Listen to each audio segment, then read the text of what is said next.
Hey guys, Jeff from Retro Rare and Rad.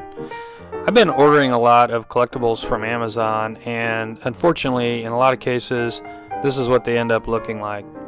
So I've got this pop vinyl that was packed in a bubble wrap envelope and crushed. Very similar situation here. I've got a Bravely Default Collector's Edition that I ordered, and likewise it was in a bubble wrap envelope and it was also crushed. So that really hurts the value of the collectibles, and really frustrates me when I receive things like that. So I really don't buy many collectibles from Amazon anymore, but also as I sell items from my online store and my eBay store, I really take a lot of care in how I package. So I want to show you today how I do that. So I've got this group pop vinyl figure. The first thing I do is wrap those in tissue paper. So for most of my small collectibles, that's the first step. That just helps protect the box, helps make sure it doesn't get scratched.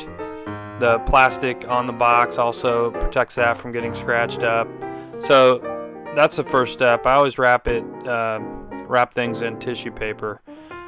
Sometimes if the item's a little heavier item or bigger item, I'll wrap it in butcher paper, but tissue paper for the small lightweight items like this pop vinyl.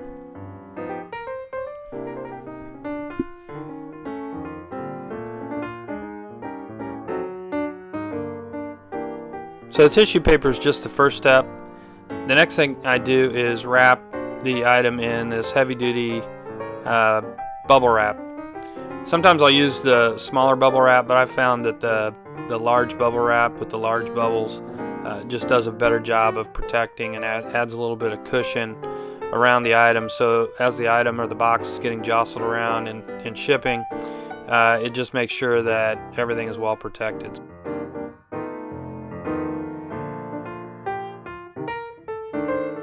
The last step is putting the item in a box, and here I always try to make sure that I have a box that provides enough room so that if the outer box receives any kind of damage during shipping, that the item inside is not damaged.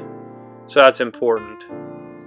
The last thing I do is put a business card in every one of my items, and this just makes sure that the customer can contact me via email or phone if they should have any issues with the item. So just by following these simple steps, I've really been able to minimize any kind of shipping issues. There's nothing worse than getting a collectible item that you've been waiting on, getting it in the mail and having it damaged. So my goal is to make sure that every customer receives the item in the same condition that I sent it out in.